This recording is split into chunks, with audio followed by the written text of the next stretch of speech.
This Christmas, indulge yourself in this incredibly delicious holiday treat loaded with fruits and nuts. This is Kerala's traditional fruit cake and is commonly made by soaking fruits and nuts in wine. This is festive, flavorful, and extremely delicious. Anyone can master this recipe by following a few simple tips. The ingredients you will be needing for this traditional Christmas fruit cake, aka plum cake, are:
start off by soaking dry fruits in orange juice. Here I am using 1 cup of chopped dates, 1 cup raisins, and quarter cup of sliced almonds.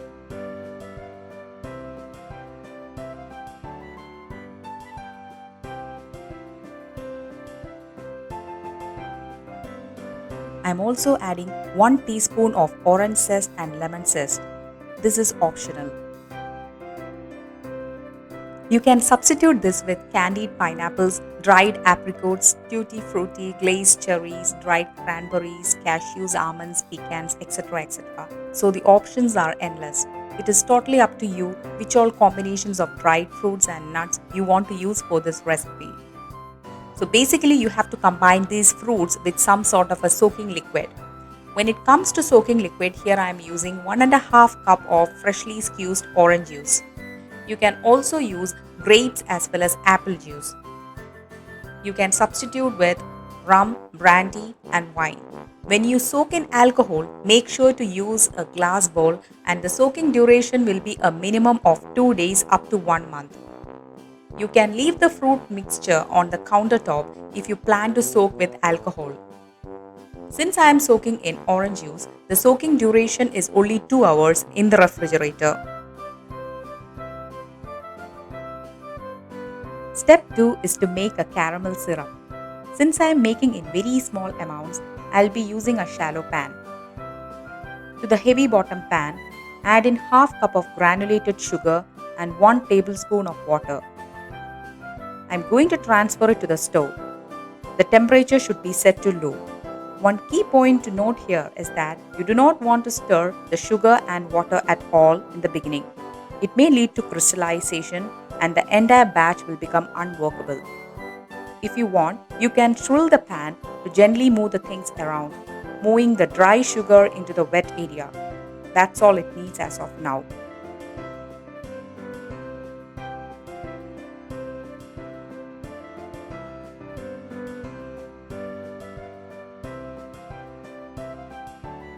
Once the sugar has dissolved, I'm gently bringing them together for an even cooking with the help of a spoon and putting the flame on medium.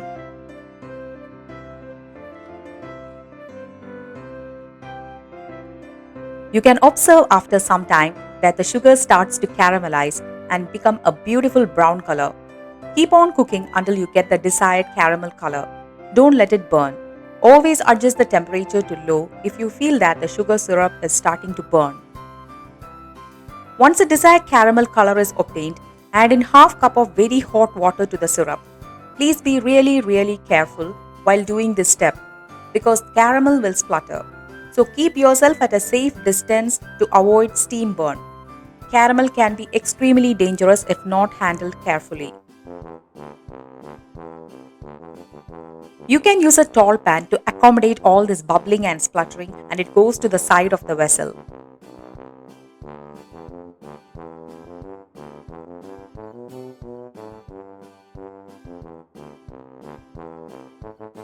Once the caramel is ready, I am adding 1 tablespoon of room temperature butter and mixing it in. This caramel is responsible for the brown color of the fruitcake. If you do not want to add caramel, it is totally fine. Here is a picture of the final product which will come out if you skip caramel. This cake will have an orange tinge to it instead of the usual brown fruitcake, but there won't be any change in texture as well as flavor. The choice is totally up to you. It's your fruitcake. Here, we are trying to achieve a golden brown color for the caramel.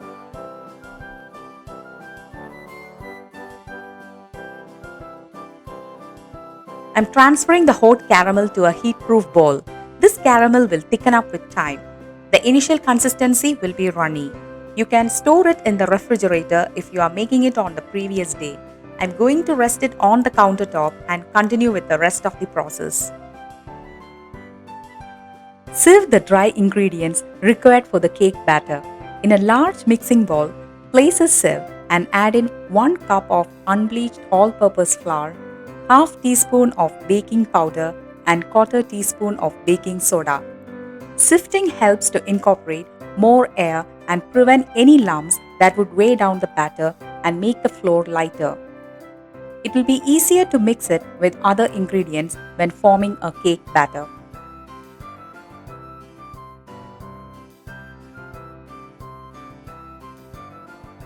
I am mixing with a spatula in the end just to ensure that all the ingredients are evenly combined and set it aside. Since this is a Christmas fruit cake, we need to make a spice mix for this cake. For that, in a dry blender, add in 1 small cinnamon stick, 2 cloves, 1 cinnamon pod and 1 pinch of caraway seeds also known as ajwain. Add in half cup of granulated sugar and blend it to a smooth powder.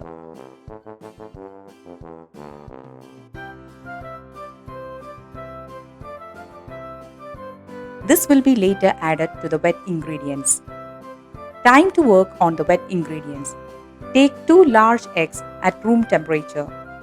Room temperature eggs will make the cakes light and fluffy. Separate the egg whites from the yolk. Crack the eggs right in the middle and over a bowl, tip the yolks back and forth between the shells, allowing the white to fall to the dish below. Be careful not to break the yolk. Once you have separated the egg whites from the yolk, with the help of an electric hand mixer, whisk the egg whites until firm peaks are formed. It will be difficult to whip the egg whites if there is even a tiny speck of egg yolk in them. Also, make sure that the bowl used for whisking egg whites is completely dry, clean and grease-free. When you invert the bowl, the egg white will not fall off the bowl. They hold their shape and form. Set it aside. Add in around 1 tablespoon of vanilla essence to the egg yolks and whisk it until well incorporated.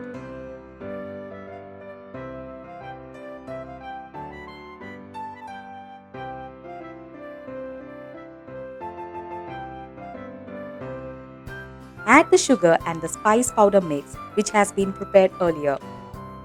On a high speed, beat the eggs and the sugar mixture.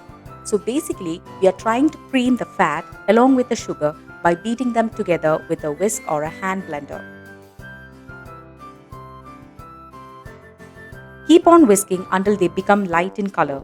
This process is important to incorporate more air into the batter, which is required for leavening. The dry sugar, when beaten with fat, will incorporate maximum air bubbles, so the cake will rise in the oven and be light in texture when baked. Next, add in the caramel syrup which has been prepared earlier. This caramel has thickened up with time. This is going to give the signature brown color to the orange fruit cake. Whisk it to the ribbon stage. We are looking for a thick and voluminous batter prior to adding the flour or any other ingredients. The ribbon stage refers to a pale colored thick batter created by beating eggs and sugar together. Scrape the sides of the bowl with a spatula to make sure everything is evenly combined and briefly mix again.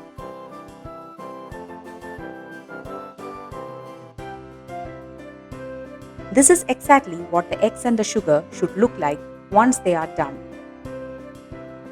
When you lift the mixture, the batter should fall back in thick trails. The ribbon lines will stay visible on the surface for a few moments before it slowly disappears.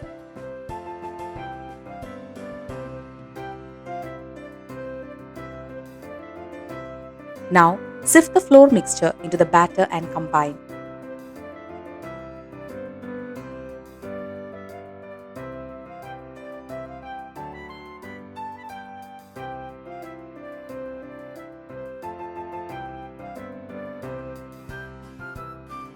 The batter will be initially thick, so we add half of the whipped egg whites and fold it in.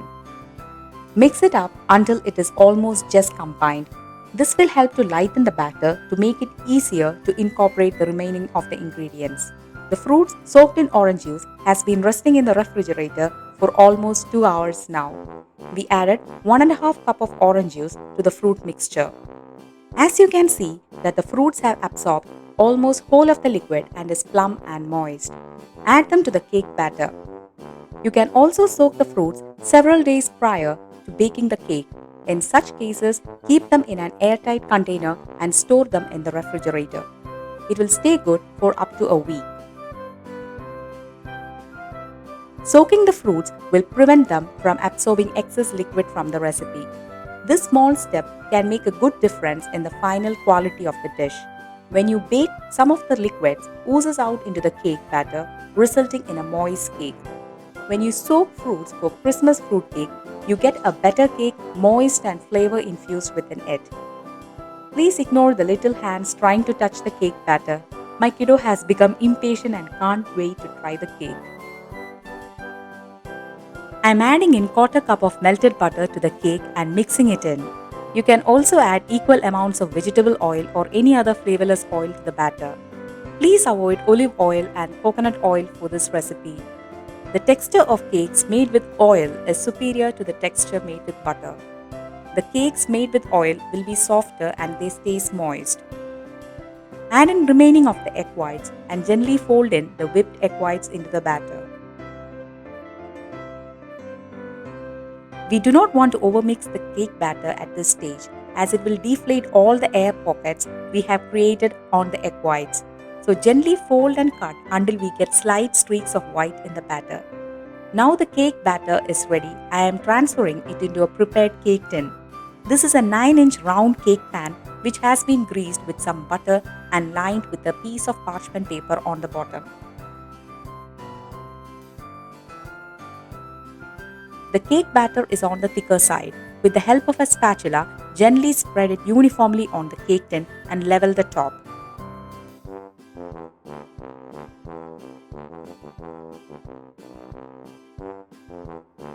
I'm going to decorate the top of the cake with some toasted cashews. You can also use tutti frutti or some candied cherries, whichever is available on hand. You can skip this part and enjoy the cake as is. To settle the batter into the tin and to release any air pockets, tap the tin a couple of times before placing into the oven. Bake it on a 350 degree Fahrenheit or 180 degrees Celsius preheated oven for around 40 to 45 minutes. You will know that the cake is done once a skewer inserted into it comes out clean.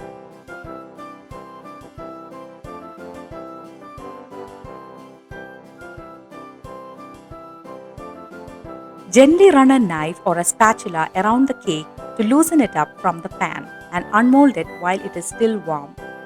Leave it on the countertop for around 15 to 20 minutes so that it completely cools down before you can slice into it.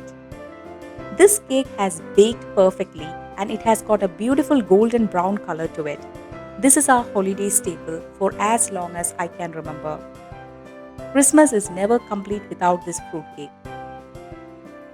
I hope you are all excited to try this recipe and let me know your feedback too. If you like this video, please give me a thumbs up below. For more special occasions recipes, please subscribe to this channel and click on the bell icon so that you get a notification each time I upload a new video. See you next time in another video with another interesting recipe. Until then, stay safe and wishing you all a very happy Christmas in advance.